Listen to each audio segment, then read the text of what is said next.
Hello?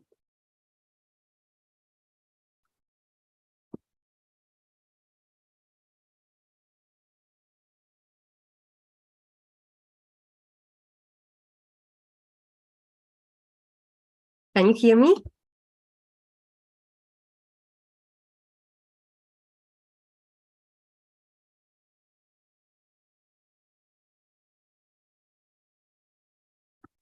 Yes, I can hear you.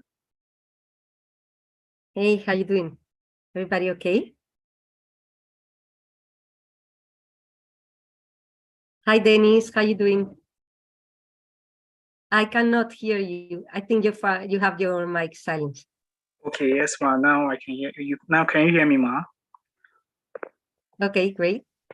Yes, ma. We'll be starting just about now. Please, you all can permit me to share my screen. Thank you.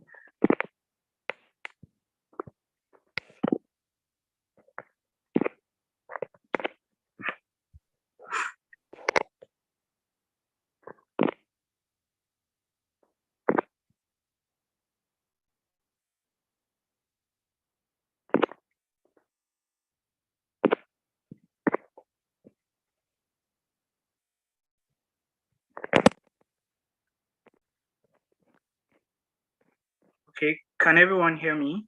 Yes. All right. Good day, everyone. My name is Dennis. Dennis Williams. I will be your moderator I will be the moderator for today's class. Welcome to JIIPCC Mentorship and Internship Program. We welcome you, Miss Idoya Shalaza, Anna Shalaza. Sorry if I didn't get the pronunciation of your name. It's okay. It's okay. Yes, ma'am. So I would like to take a few announcements before we.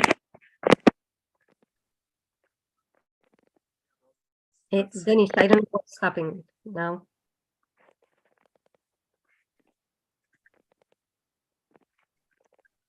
Sorry about that. Can everyone see my screen? No.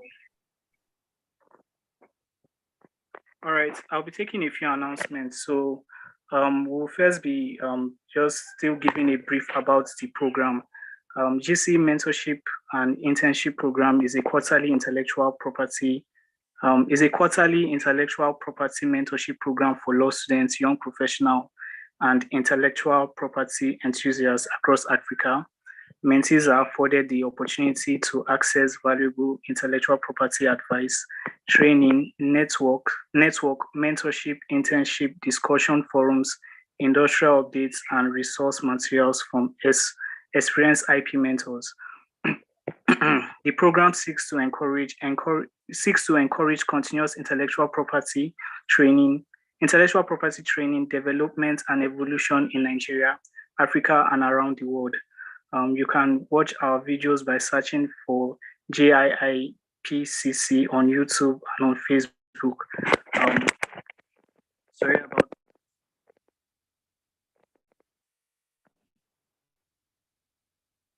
about that. Some of our objectives are to provide easy access to intellectual property guidance, training, and resource materials for students, young lawyers, and IP enthusiasts in Africa, to facilitate dialogue and network amongst experienced and least experienced intellectual properties practitioners and stakeholders, to transform mentees into intellectual property mentors and leaders for the next generation of mentees, to facilitate further intellectual property mentorship, internship, scholarship, and IP-related job placements for the mentees. Okay. We made announcements last week that registration is still ongoing. So if you still have friends and family that still want to register for the course, our courses are still available. We have intellectual property, artificial intelligence and technology, the energy industry, fintech, health tech, and law. We are currently not offering patent drafting and blockchain, NFT, and metaverse for this quarter, but most likely, hopefully, we'll be doing that in the next quarter. And we have data privacy and protection, and then entertainment, business, and law. We have a 30-minute one-on-one. We give the opportunity to have 30 minutes one-on-one mentorship with your favorite JIIPCC mentor. You can get hacks, secrets, life lessons, and direction from your favorite mentors. Okay, from here, I would just like to go and introduce our mentors for today. Firstly, we have Miss Idoya Anna. Idoya Anna Salazar is the founder and president of the Observatory of the Social and Ethical Impacts of Artificial Intelligence, Obizal A. Okay, she is the principal investigator of the SIMPIER Research Group, Social Impacts of Artificial Intelligence and Robotics, focusing mainly on the needs for a multicultural approach to ethics in AI. She is a specialist in ethics. She's a specialist in ethics.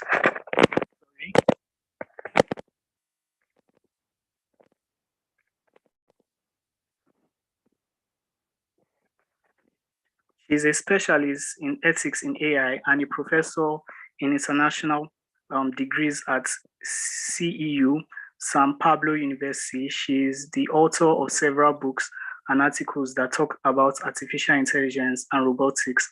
She is on the list of experts to assist the European Parliament's Artificial Intelligence Observatory, EPAIO. Members of the board of directors of the association Arrow Atlantico per la Seguridad, digital founding members of Spring AI and Ethical Journal, of a member of the Global AI Ethical Consortium. Okay, that is Miss Idoya. Right, our next mentor for today is Mr. Gabriel Udo. Mr. Gabriel Udo is currently a PhD candidate in autonomous weapons system and international humanitarian law at the Europa University Vadrina, Frankfurt Oder. Right, Gabriel is a researcher in AI law, policy, and ethics. His thesis analysis ethics and legal implications of introduction autonomy into lethal weapons system. Previously, he won the DAAD funding of his projects, Intelligent Weaponry, Law and Ethics, and later joined the International AI for Earth Observation Lab in Munich as a Beyond Fellow with a passion for exploring the intersection between technology and ethic laws. His research spans across a wide range of areas, including ethics, responsibility, use of AI, smart city technology, digital colonialism, privacy, comparative analysis in the application of technology, autonomy in weapons system, and more. As a strong advocate of human-friendly autonomy system, Gabriel is committed to designing technology that prioritizes the need and well-being of humans. Additionally, he possesses an intermediate level of proficiency in Python programming, allowing him to understand sophisticated software solutions to complex problems. Those are our mentors for today. We would like to, those are our mentors for today. We would like to welcome Ms. Idoya to give us a brief introduction into our topic for today. Okay, thank you so much, Dennis. For me, it's a pleasure to be here with you. I would like to thank also to Juliana. I think that your organization is doing like a big work, and I really appreciate some of the activities like the ones that you are doing. I think they are very good, and for me, it's a pleasure always to be here with you, sharing some things that I consider that is quite interesting for everyone, because it's going to be mostly about the needs of ethics when we talk about artificial intelligence, not only talk about, but also we use or develop AI systems. As you know, Europe is developing a specific legislation on AI, and not only Europe, there are like plenty of countries all around the world that they are nowadays developing a specific legislation on AI. most of them based into European legislation. So it is very important that those of you that are interested in use or develop AI systems knows a lot, or at least more than a little, about this legislation. Most of the legislation is based on the regular ethics of AI principles. So nowadays, today, I'm going to be talking about these ethics principles, why it is important nowadays to implement from the design these AI principles. And I'm going to be talking about the European legislation, and also about one thing that we are doing here in Spain. My organization is doing in Spain with the government of Spain, to develop specifically a sandbox on the EU regulation, and also a certification on artificial intelligence. So I'm going to start sharing my screen.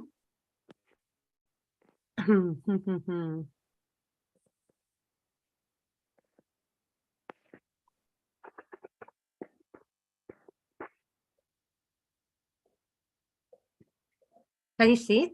Yes, no? Yes, ma'am, we can see your screen. Okay, perfect. First of all, I wanted to talk to you just for one little moment, because we don't have a lot of time, about what is Odisea, my organization. I wanted to do it because I invite every one of you, if you want to join or collaborate with our activities. We have activities throughout the world, all of them pursue the same. We want to launch the AI projects, but to having the ethics from by design. So this we consider that is like very important, because, as you know, there are already negative impact of artificial intelligence in many projects that we have, that we can see already all over the world. So Odisea is an association, non-profit association.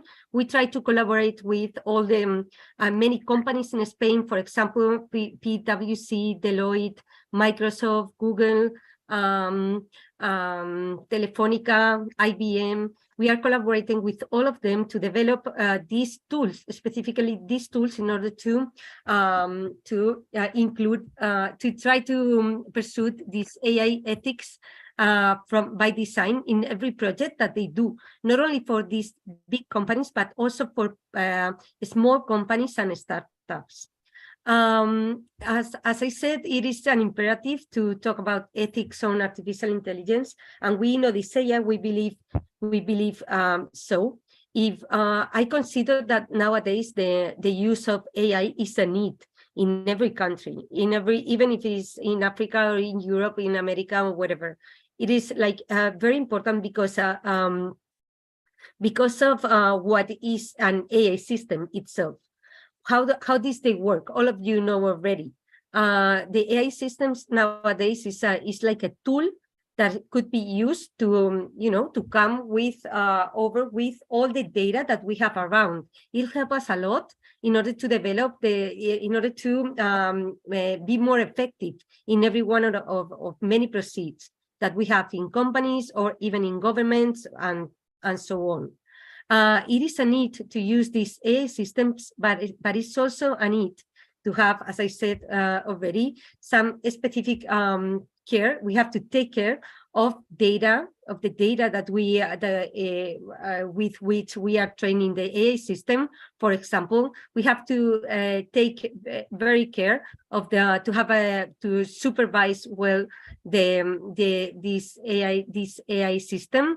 To have a good supervision of these AI systems, we have to take care of the model that we are going to be choosing to develop that specific project. We have to take care of so many things, and also we have to have a post-market follow to see if our system is going to is having a good is having at the end a good consequences or not. So we are going to talk a little bit more about that. As I said, Odisea is just a platform that get together many different people, many different actors and companies, and even some specific government projects in order to collaborate and launch the AI, the use and development of AI, but from an ethical point of view. For that, just one thing about what we do, several very quick things about what we do. We try to create consciousness in companies, in different companies that nowadays are using AI systems. So they start using these tools, these ethics tools by design.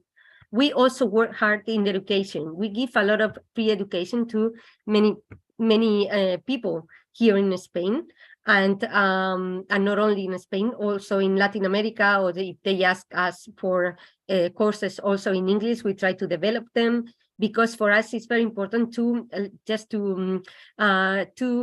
kind of translate the world of the technical AI into the general public, so everybody start knowing what are the real risks of this technology. Another thing that we have done specifically is this GIA initiative. GIA is an initiative that we developed with Google, Microsoft, Telefonica, and IBM, in which we did some guidelines specifically for the sector of the technologicals, for the technological companies, so they could have specific use cases in which they could, like, in a very practical way, implement these specific tools into every process of development of the AI system. And we did this with the technological sector, and nowadays we are working on health, and also in insurance, and also in transport, in another 5. Because we consider it's very important to land all of the methods that we have to implement the ethics on artificial intelligence, depending on the one specific sector, because it's different if we apply to the justice, or to, for example, to the health sector, or another one. And another thing that we are doing is developing with the government of Spain the official certification in Spain of the official AI certification. It's a certification, it's like a seal of warranty that most AI systems will have to have in order to run into our territory.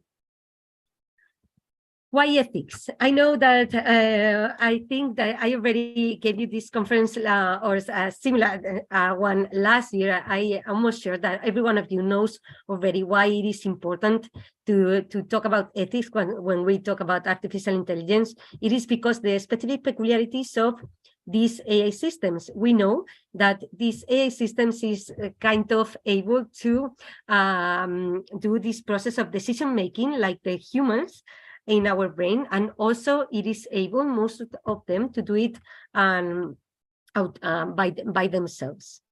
If normally when one specific person do this process, you apply like a context of ethics over the decision. If you leave the decision to the machine by itself, the machine do not have this ethics. We are not talking about ethics of the machine. We're still talking about the ethics of a human.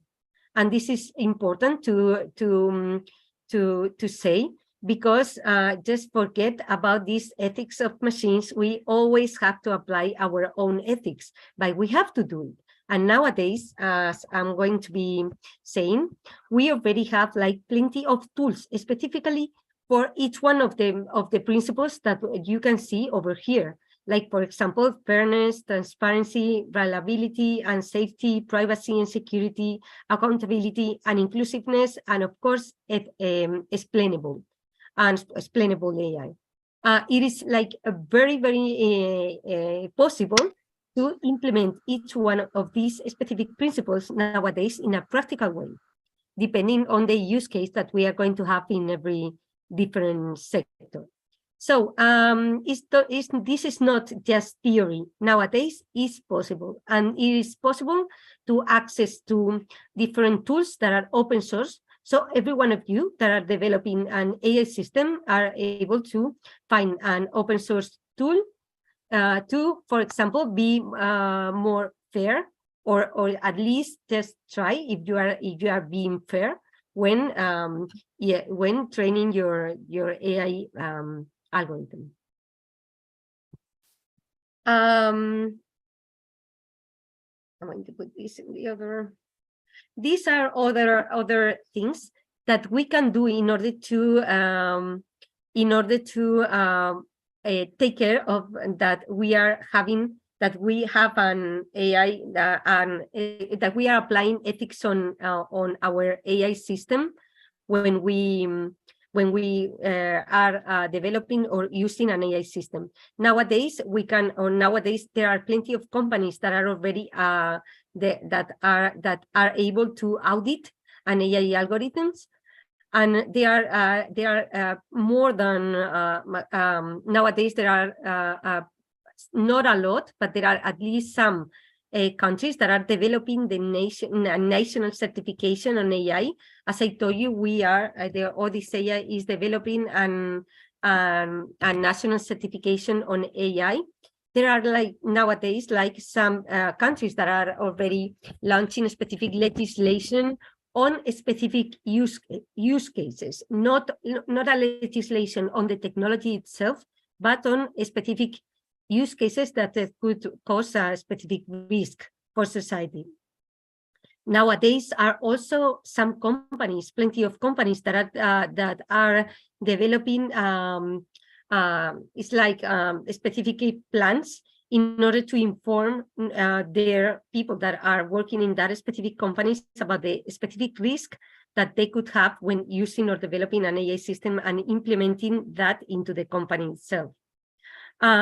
We, for example, are training the public administrations of here in Spain on the real impact of AI and how to promote this technology from a good point of view. And also we are working in Odyssey, trying to work hard in training and into society in general, and to create social awareness about what are the real risks on artificial intelligence. The thing is that it is a fact that we should apply these ethics by design. This is something that the European Commission has very clear in the head, and they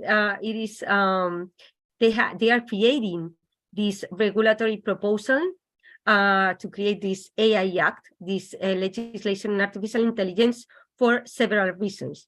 One of these is to increase the consumer confidence. There are a lot of prejudices still towards the use of AI on society in general. Even there are plenty of managers of companies that still have these prejudices. And nowadays, it is a need to increase the consumer, not only the consumer, but also everyone's confidence on artificial intelligence. And they think that creating this legislation, they will really increase this confidence. And another thing, they want to increase the excellence and accelerate investment in AI. Why? Because really, the European Commission knows, and we all believe, there is a need to use nowadays or develop artificial intelligence. It could be very good for every one of us to use, to not only companies, but for everybody to use this technology is unquestionable. But we have to do it with care and really regulating in some way in order to prevent harms. So they decided to regulate based on this specific sentence that you can see in the screen. The danger is not in the technology, but in the way it is used. So it's not going to be regulating the technology, but it's going to regulate based on use cases. So they are going to regulate, for example, they are going to have, it's like in a traffic light, we are going to have the unacceptable risk, those uses of artificial intelligence that are going to be prohibited, like, for example, social scoring, like in China, that is going to be prohibited in the European Union. And then we are going to have this high risk part. This high risk part is like the main part of the legislation. Permitted subject to compliance with AI requirements and ex ante conformity assessment. So everybody every company that uses or develop a high-risk AI algorithm will have to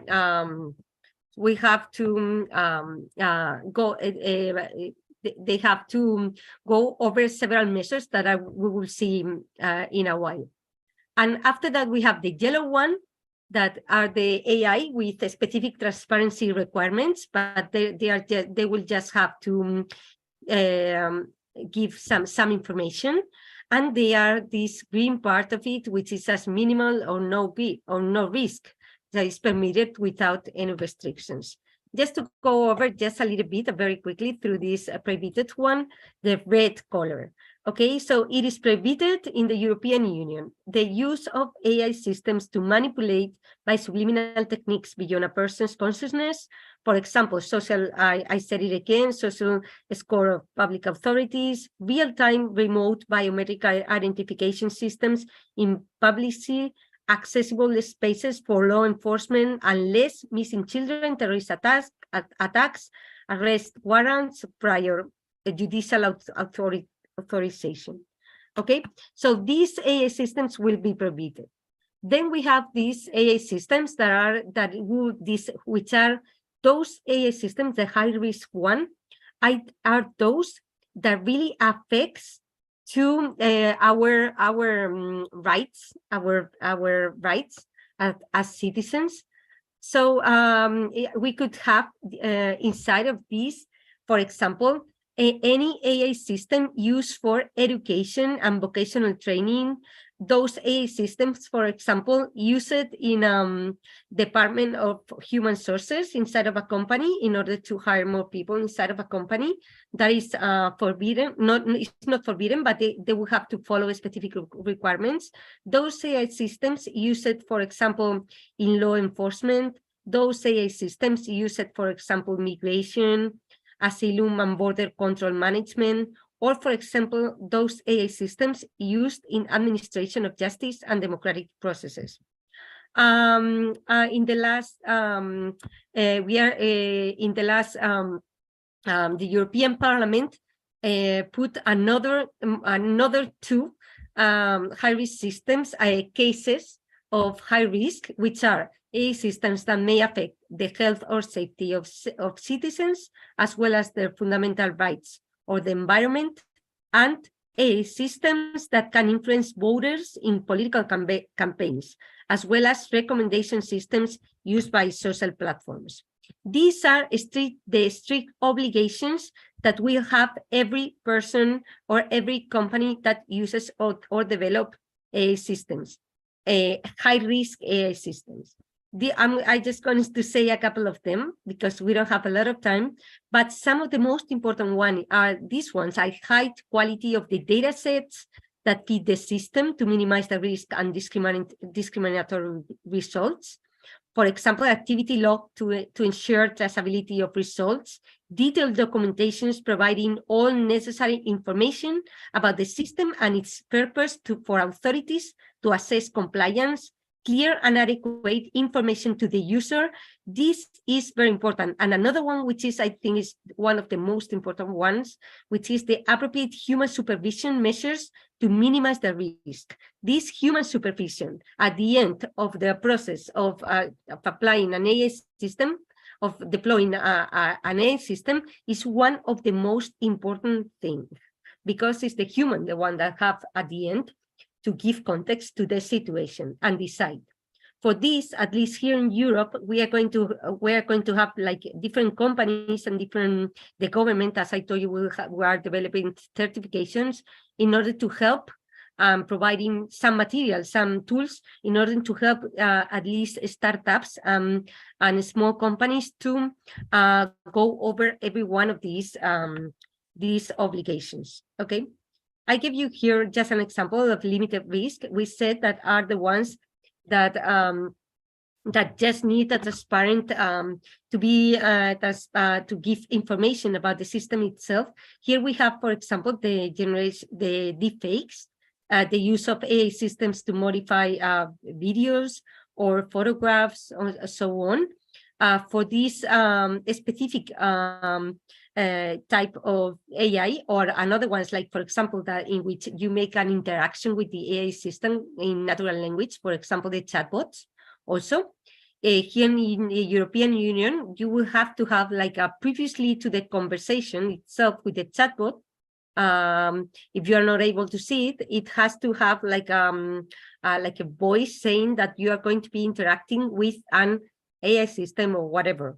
Something that is automatic, that is not a person, that which is like in the other place.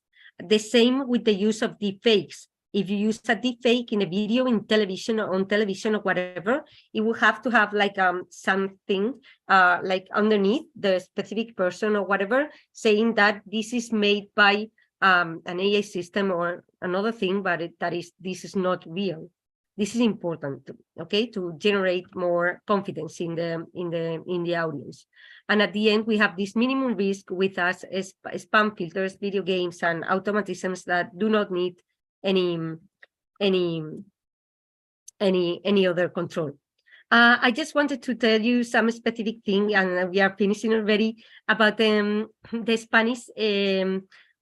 Spanish sandbox that we are developing in order to apply the European regulation onto our specific space here in Spain, because every country is like quite different depending on the specific regulation, and this specific country has like different casuistic in terms of different companies, small, big, or whatever. So here in Spain, we are developing this pilot, that we are the first ones in Europe that are developing this sandbox. And what we are doing is just inviting, we have developed already and specific guidelines, and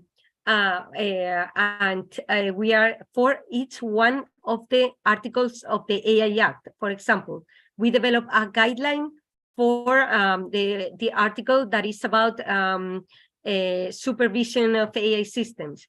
We develop another one for the one that is about transparency or explainability or these things. And we are providing specific tools to so anybody, any company can, following these guides, are able to stay okay with the obligations of this AI Act. So we are going to be running this sandbox for around a year with different AI systems, from high-risk AI systems from different companies. Here in Spain, we'll be starting in a month or 2 months, and we'll see what is going to happen. We hope that that they will be able to do it with our guides, that they will be able to do it well.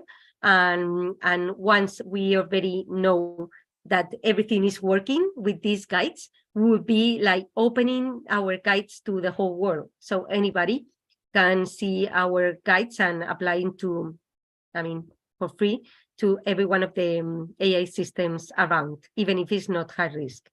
We consider that it's quite good to create more confidence in the market.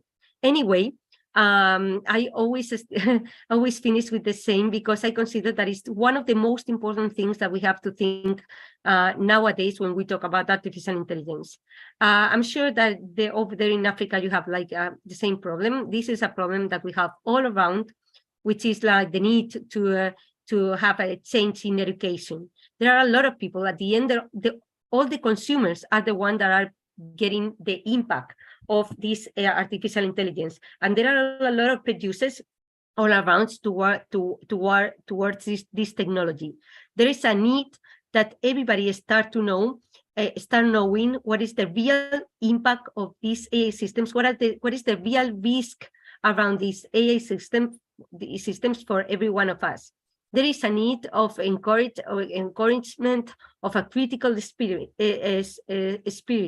This is very important, because we are going to have machines taking decisions for us. And the thing is that we don't have machines taking decisions for us. We have companies that are developing or using these machines that want us to decide in one specific way.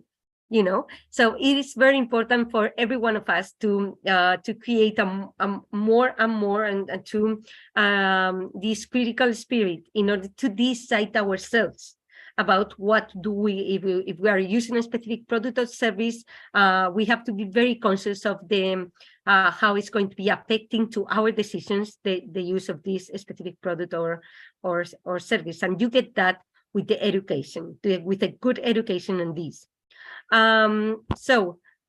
This is another thing. This is the only way to create enough confidence for society to accept and normalize this technology. I think it's very important. So another just 2 sentences to end. Not everything has to be artificial in the age of artificial intelligence. The artificial intelligence is not for everything. It's just for one specific things. We need good data. We need a specific strategy to apply and really to get all the good things out of the artificial intelligence. For another things, it might be another technology could be more useful than artificial intelligence. So first, I think about the strategy. What are you going to do with why do you want to use an AI system for? Do you have enough data, good data, in order to train the systems and these kind of things? So another sentence, those who pursue a balance will be the natural smart ones. That is the most important things also. And thank you very much for your attention, and I'll be here so I can answer any questions that you have. Thank you. All right, thank you very much, Ms. Duya. Thank you for that wonderful section on the AI Act and regulation and European regulation. Before we go to questions, I can see one of our mentors is also on call, Mr. Gabriel Udo. I don't know if Mr. Gabriel is still with us. Okay, yes, sir. Would like to also give you a few moments to also give us a brief talk on the AI Act European regulations, sir. Well, thank you for the opportunity to. As a matter of fact, I actually came because I knew Professor Salazar was going to do a very good job with the AI Act. I mean, they are the ones in the middle of it. I was stuck in another meeting shortly before this. I decided to take the break and at least be here. I enjoy hearing the analysis of the EU AI Act. It's a mind-blowing situation. Whenever I watch the trial of the whole discussions ongoing, it feels like it's we just had to wangle out a whole lot of waves to get to where we are now. And people usually ask me, why should we be interested in the EU AI Act? And my answer is very simple. Why were we interested in the GDPR? Now, 90% of, due to the Brussels effect, 90% of the data protection regulations in Africa are somehow the structure of the GDPR.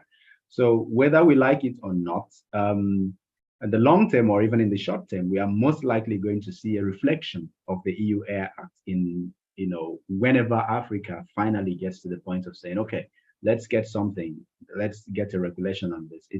It's usually a lot easier to grab a regulation that has been pre-discussed. The disadvantage that we usually have is due to what I call the lazy nature of some of our legislatures back in Africa. We do not sit down to look at the sociocultural impacts. We just grab the regulations, and when we sit it down, it's like building railways without trains in Africa, things like that. So we need to, it's good that we understand the depth of the discussions on the original act. I consider the EU AI Act an original act. No matter what's been done in the US and what's been done in the UK, of course, China has a very different perspective to this, something that really scares me personally. So I think it's important that we understand from the scratch what the AI Act is, because the disadvantage we have now with data protection in Nigeria, for instance, is we are dependent mostly on the GDPR. So there are so many terminologies that we don't really understand. I heard Prof mention ethics by design. Yeah, and we have data protection by design. Of course, we have that in the GDPR. We also have that in the Nigerian DPR also. But the perception of the concept is not that strong in Nigeria, because originally the concept came from the GDPR, and we did not study the concept itself first before implementing it in a law. So it's important, and I'm really happy to see that I mean, the generation of scholars or practitioners that we have now will understand this legislation from the scratch, the point of the discussions. There are other legislations that are not risk-based, like the EU Air Act, but it's good that we understand the dimension from legislations. So when we have ours, or if we have to implement something that we get from the global north, it's easy for us to know. We can understand terminologies, we can understand the essence of certain aspects of the rules. It's not just saying, okay, the law says this. We know why the legislatures, why, the essence of this provision or this other provision. And that's exactly what Professor Salazar has done. I mean, I have very little or nothing to add to that. My perspective has always been that we need to encourage ourselves from the global south to join in the discussion itself. So far, I think we're really, if I use the word backward when it comes to legislations. And it is important because aside what we already have now, when the regulations within the EU pop up, and then there are regulations in the UK, there are regulations in the US, most likely technologies that cannot fit into these societies would be transported to Africa because we are the soft beds. There's no strict regulation. You could hear Sam Altman a couple of months ago. He came to Germany. He was in Munich. And the first thing he said was that if Europe should make very stringent regulations, he's going to pack his technologies and leave. And Europe doesn't really care because Europe is about protecting its own people. Where do you think he's going to go to? He's not going to shut down his company. He'll come to Africa. He was in Lagos 3 months ago. What do you think he came to discuss? Give me a market. So we don't have the regulation. We don't even have the political willpower to control or to regulate these technologies. And that's where the problem is going to be. Because when these other places, I know Brazil is also at the forefront. So you can imagine that most of the Caribbeans are also, sometimes we also consider Argentina and some of these other places as, somehow parts of the global south. But then these people are going ahead. Even small countries are moving forward, putting regulations in place just to be sure that by the time the technology finally gets to them, there's something to regulate what comes to them and what doesn't. China has very stringent regulations. There are so many technologies you cannot use in China, but a very large percentage of those technologies are being used in countries like Nigeria. Africa spends about $6.2 billion importing technology mostly from China, and especially when it comes to surveillance technologies. So these are technologies that you cannot use in the home soil from where they are made. So they are exported to Africa because this is the soft bed. This is where we don't have regulations according to them. So this is the best time for us to understand, first of all, the impact of these technologies. Second, the dimension from which we should begin to think of regulations. We don't need to wait for our governments. Those of us from Nigeria, we understand if you wait for the government to start something, you're going to wait for too long. So if we have younger people who are interested in making the push, writing, raising the voice, because whatever impact we think technologies are going to have in the global north is going to be doubled up when it comes to places like Africa. And I always say this: whatever you see, we're going to be job losses, the society is going to change. We're going to have double of that in Africa. First, because of the absence of stringent regulations.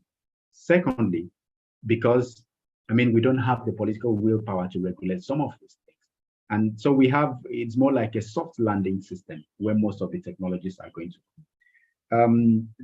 Again, on the issue of ethics by design, which is something I consider very important. I always think it's one of the things that should be at the forefront of any regulation. Any regulation should encompass ethics by design. I got some news, I read some news 2 weeks ago about a technology in Spain. I think in Spain or Italy, clothoff.io, that they were using to undress people. Some kind of AI software. Yeah, it's Spain.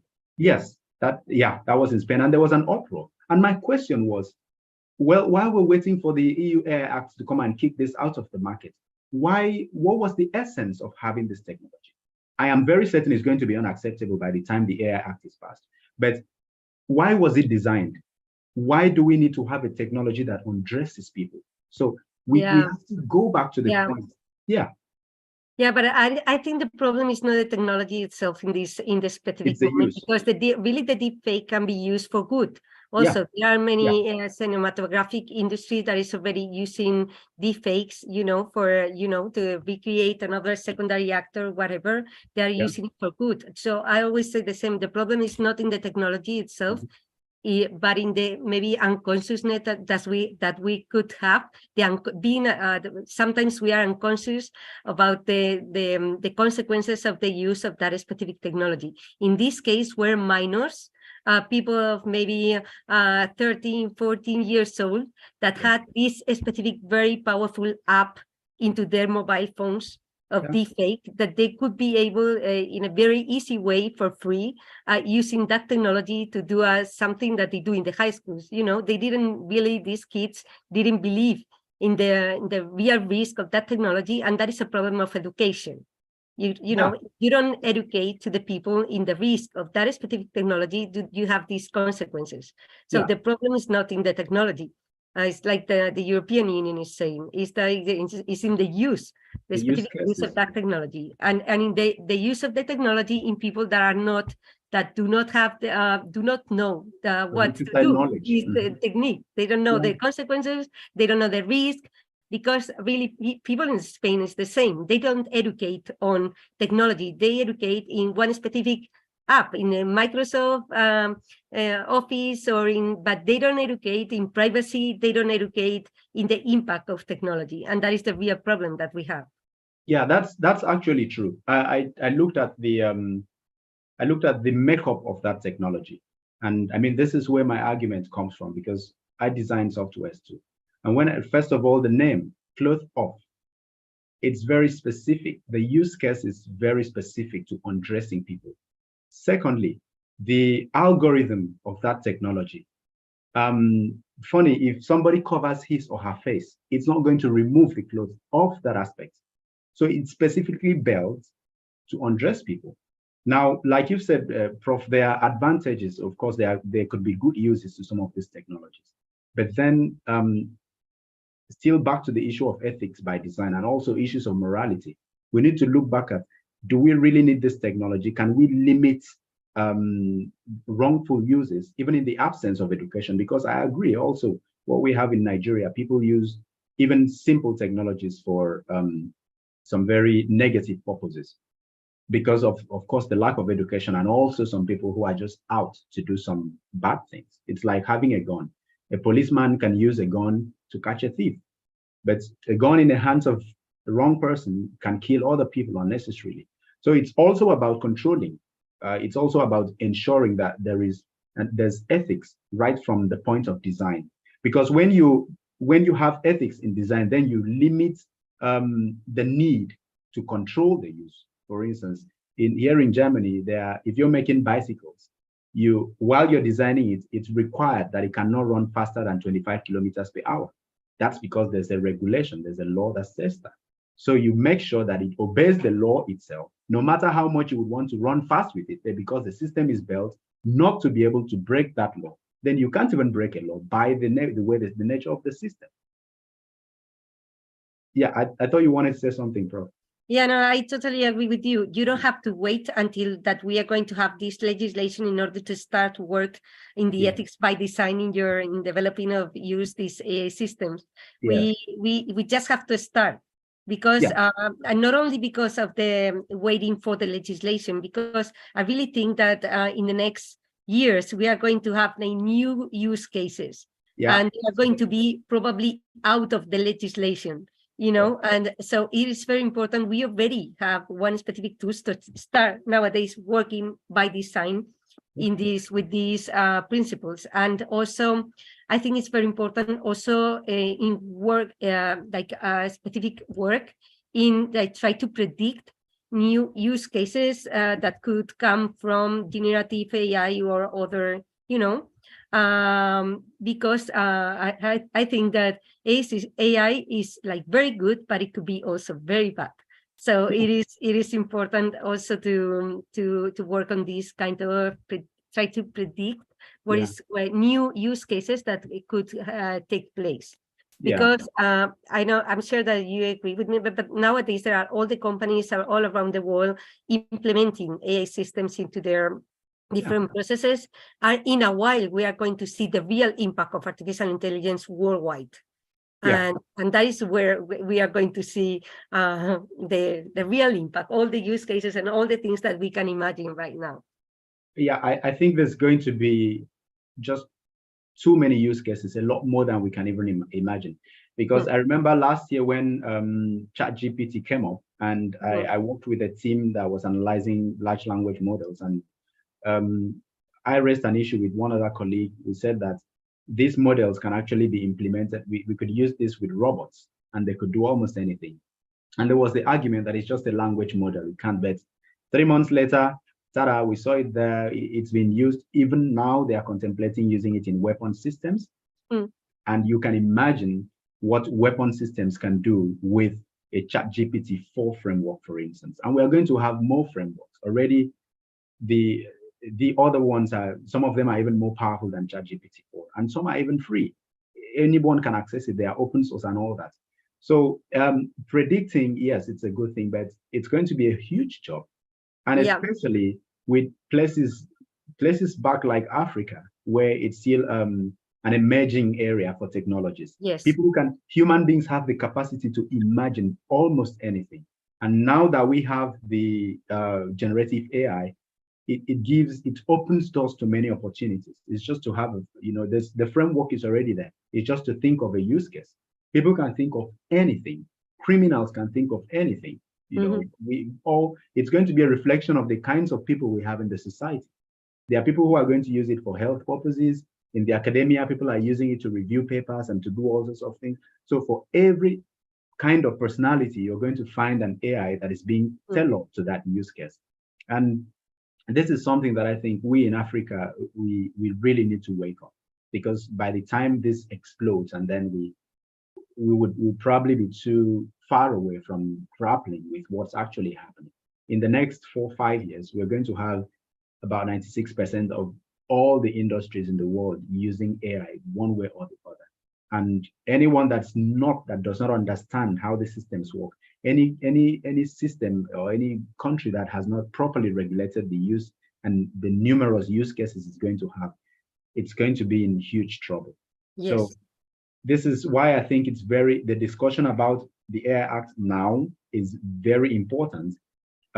It's going to spill into other areas of the world. I know there are so many countries that are also waiting for the EU to conclude the discussion, so that we can say, okay, can we take this and use it in our own country and see what we can take in and put back some things. So this is the best time to have this discussion. And as a student, I mean, for those that are students, I mean, I think you're really lucky, because you have an idea of this, both the technologies, the legislations, even before you get out into the market. So there are opportunities out there. It gives you a dimension. It gives you a wider perspective as to what discussions should be had, and how you can also contribute to the discussion, how you can be part of the discussion in which, because I believe strongly, and I think many people agree with me, that AI is completely reshaping the society. And we have to be part of this process. Otherwise, everyone is going to be caught unawares. So thank you so much once again. And thank you, Professor Salazar. It's good to see you again. Last time I saw you was, I think, sometime in February, when we had the other session. So it's good to see you again. Thank you. Thank you so much, Dennis. Thank you. Thank you very much, sir. Thank you for that wonderful contribution. I want to see some of our mentees make reactions to the session from both mentors, from Ms. Salazar and Mr. Gabriel. Please go ahead, show your appreciation for them putting in their efforts to describe what may seemingly still be very, very alien to the African community. We'll be going ahead in the next few minutes to take questions. I saw one question already on the chat box, but we'll be taking live questions first before going to the questions on the chat box. So please, is there anyone on call here who has a question? You can indicate by raising up your hand, and then we'll take your questions and we'll have our mentors try as much as they can in their very possible best to answer your questions. So to our mentees, are there questions from your own end? Is there, in the brief lecture from Ms. Salazar and the contribution from Mr. Gabriel, is there anything that may seemingly be confusing that you want a little clarification on? Okay, we are waiting for questions. Please indicate if you have a question. Okay. Since nobody is indicating or raising up their hands, let me go to the question on the chat box. Okay, someone sent it. Okay, it's sent to, I think it's sent directly to me. The question here is, okay, this question is to Ms. Salazar, right? It says, you mentioned that ethics is more applicable to humans who utilize or bet AI systems rather than the tools themselves. However, some are more inclined to believe that placing such ethical restrictions on the use of AI could pose an impediment to the continued development of an organic AI system, where in your opinion we do draw the line, where in your opinion do we draw the line in such a way that we do not lose the thirst to unravel the essence of AI? Ms. Salazar, I don't know, did you get the question, Ma, or should I repeat it? I have to leave in 4 minutes, so, but just to, I didn't hear it very well, but what I understood is that if, I said that it's very important to put again and to the human in the center of ethics. And I think he or she was saying that even that is important, it is also important to try to implement ethics in the system itself or something like that. Did he say so? I didn't hear it very well. Okay. Maybe I could just run down the question a little bit. From a summary of what I understood by the question, Professor Salazar, the person is trying to say that usually we say that ethics stifles innovation, right? So in as much as we're trying to implement ethical principles, how do we create the balance to be sure we don't completely stifle the innovation that AI brings, also by providing creating the balance? So maybe this is, I hope I got that right. That's what I could think. Yes, I think it's the most, I don't know why, but I have some interference in my connection. Anyway, I think the most important thing was when talking about artificial intelligence, we tend to put into the AI systems, a lot of responsibility in some way.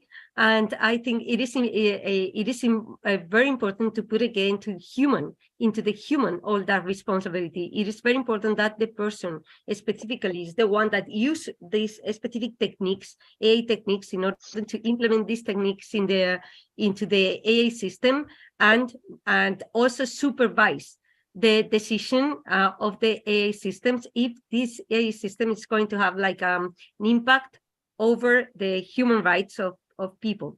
So it is very important to think that the responsibility of the output of the AI system is the human, is the person that is using that or is developing or deploying this specific system. Because if something goes wrong, the one is going to have the fault, the one that is going to go to jail, maybe, or have to pay a loan or something, is going to be the human, not the AI system. So the problem again is not of the technique itself, but is from the human. That is why the ethics has to be. An AI system is like, it's a tool. It cannot be like good or bad. The one that could use it for good or for bad is still the specific person. Anyway, there are, for example, with ChatGPT, the people that are training ChatGPT had implemented by design, or not by design, because they do it after the deployment of the ChatGPT, but they are like retraining ChatGPT, putting specific rules on the system. So it's not possible for, if you ask ChatGPT how to commit suicide or something like that, it's not going to tell you anything, because they had like trained after the releasing the ChatGPT, but they are nowadays like putting some ethics into the data set of the ChatGPT, in order for the machine not to misbehave in some way when answering the questions of the users. All right. Thank you very much, Ma. I think you made mention of the fact that you have to take your leave right now. So I want to thank you again for creating or making out time out of your busy schedule to come and give us a small enlightenment on the AI Act and the EU regulation. We just want to ask or crave the indulgence of Mr. Gabriel to also, in a way, help us with some of the questions on ground, so that at least some of the mentees can get a little clarifications to the questions on their minds. So thank you again, Ms. Doya Salazar. Thank you very much, Mark, for joining us. Thank you. It was a pleasure to be here with you. If you need anything at all, please write to me to the email that I put it through the chat, and I will be answering your questions. Thank you so much for everything. Have a very, very good day. Yeah, Professor Salazar, it was very nice to meet you, Gabriel. Yeah, same here. I was asking, can they get your presentation, a copy of the presentation? Maybe you send it to them later. Yeah, of course. Maybe you can write to me. I put my email into the and we can talk. Okay, sure. Thank you. All right, thank you. Have a nice Bye. day. All right. Thank you very much, Ma. Have a lovely day, Ma. Okay. I can see. Is it Ahmed Popola? I don't know if. Okay, it's like. Ask me a question, but it seems she has gone already. Yes, she has. I'm sorry about that. Okay, but let me direct it to Mr. Gabriel. Yeah, sure. Thank you. Go ahead. Okay. So Mr. Diola said earlier that AI, they don't have ethics at all. But we're saying it that due to interactions with human beings, AI gets smarter. So I wanted to ask that, is it possible for AI to get smart to the extent that they start to reprogram themselves and then start to act on their own? That's what my question was. Okay. There's a very wide possibility with artificial intelligence, right? But then, just like Professor Salazar said, whatever technologies you see, whatever structure you see, whatever activities you see with AI, there's a human behind it. There's always a human in the loop, either at the point of design or in the process, in the training process. Now, this is why it's always important to find the human in the loop. You hear developers talk about black boxes. Technology black boxes mean that there are areas of activities within the algorithmic system of technologies that even the developer doesn't understand what happened.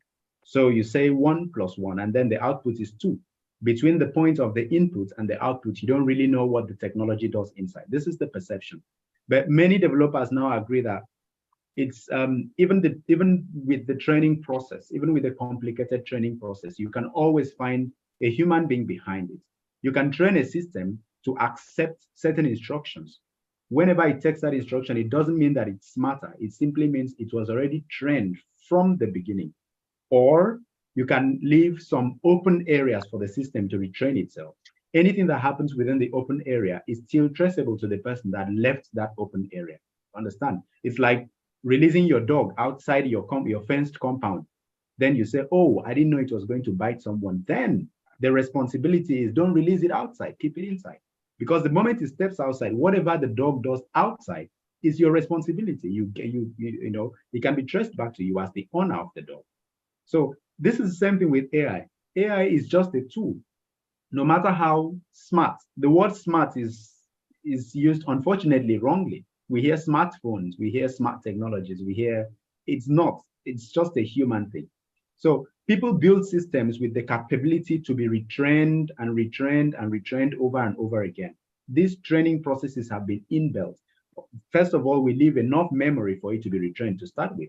We leave, what do you call it? I've forgotten what they call it. You leave many possibilities within the system. So people now buy into those possibilities and retrain the system. So of course, it cannot be itself smarter. It must have been pre-trained for that purpose. And I do not foresee a technology getting to a point that totally lacks control. If it does, then there was a human being at the inception that preempted it was going to be used for that purpose. And we can always trace it back to that human. So, all right, thank you, Mr. Thank you, Mr. Gabriel, for answering that question. Mr. Oluwabenga, I hope your question has been answered. Okay, we are still taking in live questions. Are there any more persons with questions you would like to ask?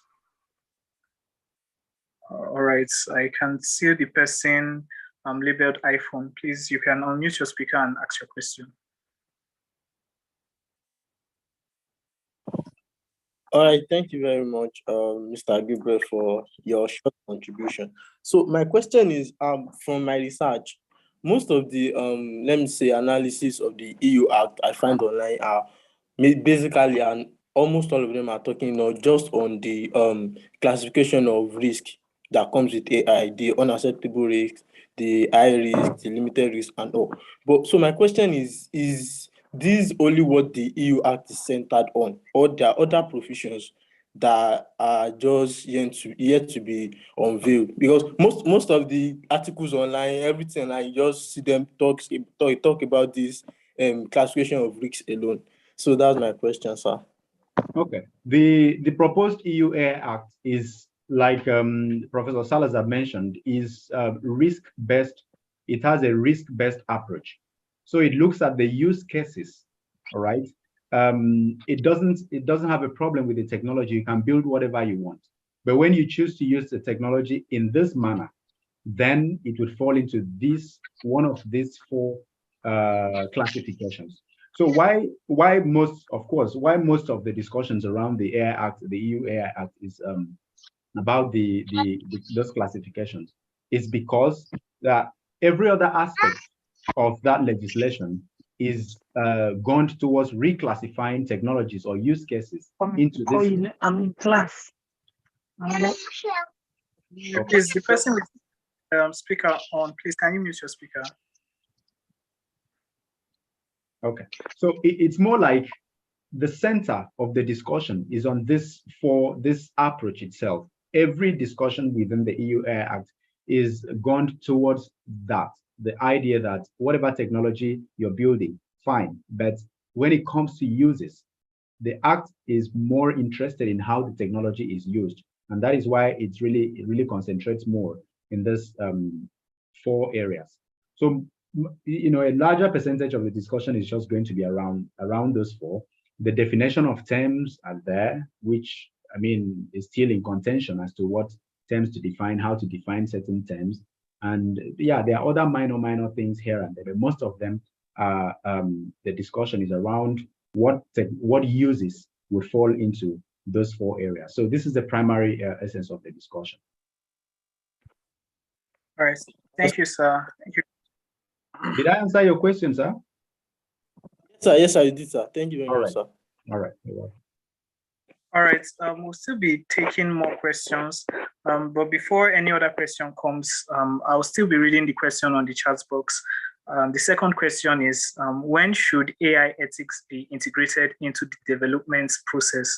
Should ethics considerations be an integral part of AI research from the start, or addressed as a thought or as an afterthought? Sorry. Yeah, I think that question has been answered in the presentation. That's the idea of ethics by design. I gave an example that in Germany and in some other parts of Europe, I don't know about many other countries, but I'm sure in Germany here, if you're building a bicycle, for instance, an electric bicycle, the maximum speed you are allowed to build a bicycle with is 25 kilometers per hour. So when you're building the bicycle, you're already reducing the speed in the creation of that bicycle. As long as it's an e-bike, it cannot run faster than 25 kilometers per hour, no matter how you use it, as long as it was built for use in Germany. That's because the traffic law in Germany has specific restrictions on, on speed regarding certain types of cycling. So even if I want to break a law or I want to, use it wrongly, but because in the design of that system, the law was considered, there's no way I can cycle it faster than that, because in the process of design, the law has already been implemented in the process of design. The same thing with AI. Now, Prof mentioned ethics by design, which is a very important aspect of AI. In the process of design, the question was whether we should use it at the beginning. Yes, before you start building a technology, when you already draw, it's like you want to build a house and you're asking, should I make the foundation strong or should I wait when I finish building and now start building the foundation? No, the foundation must contain the strength, the ethics itself, morality. These are things that must be considered before you begin to build the technology. That's number one. Number two, looking at it from even the business perspective. What if you finish building a technology and then the law says, no, you can't use this technology? You've wasted your time, you've wasted money and resources.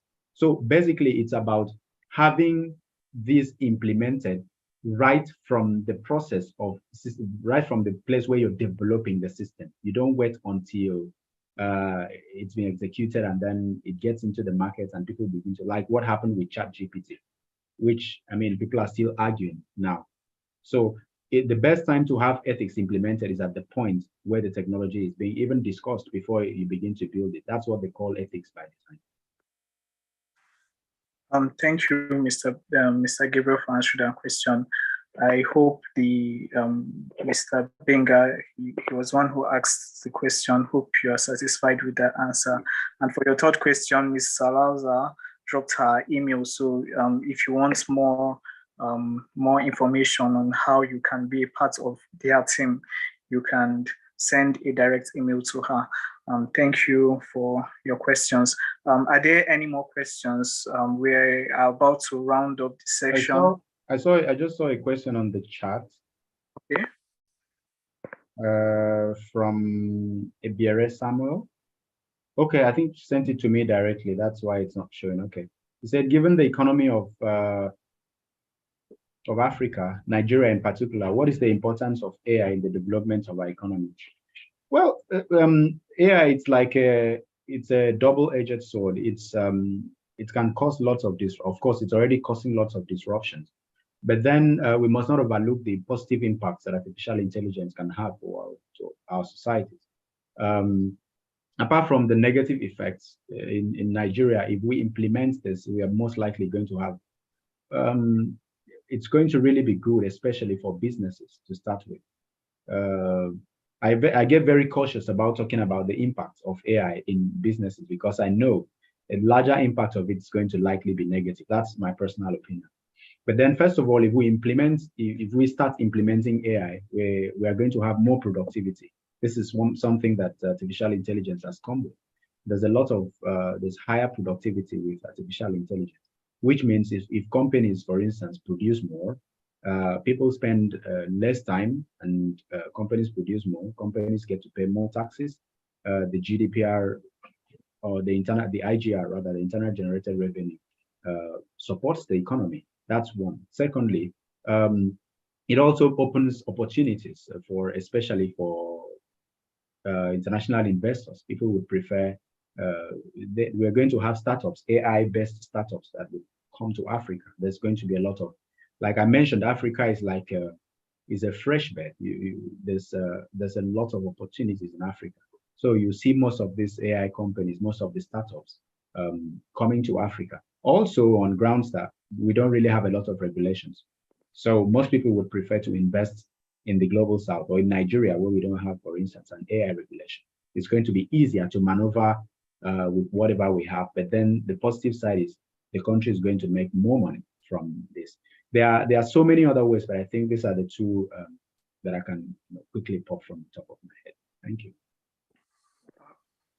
All right, thank you very much, sir. I don't think there are any more questions. I can't see anybody raising their hand or sending in messages in the chat box. So with that, before we go, I would just like to take our picture section for this class so that we can round up. So please, if you can turn on your camera so that we can just quickly take a picture. So please, if you are available, please turn on your camera.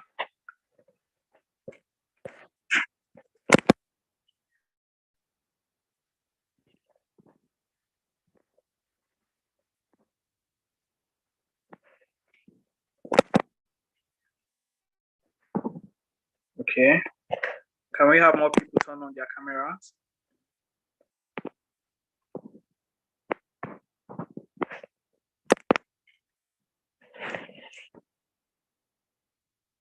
All right, thank you very much.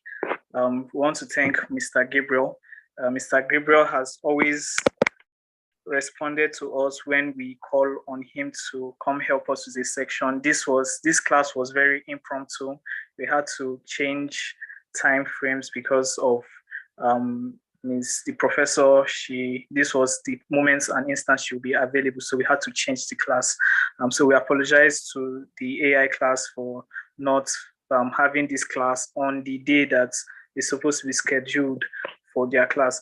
We want to thank Mr. Gabriel for, in spite of the change and the sudden change, him still making himself available. We thank you. You are a very valued mentor. We thank you all for all you do for JIIPCC, sir. Thank you very much. With this, I think we've come to the end of today's section. The topic was AI Act, the European regulation, and I'm sure you learned a thing or two from this section, from Ms. Salazar's presentation and from Mr. Gabriel's little talk and contributions, plus the questions he answered. So what I would like everyone here to do is, once you leave this class, we'll send the link for you to upload what you have learned with some of the pictures that we've taken from here. So thank you for making out time to be here. Thank you. We celebrate your contribution and your commitments to this program. We look forward to having more commitments from every mentee here. Thank you and enjoy the rest of your day, everyone.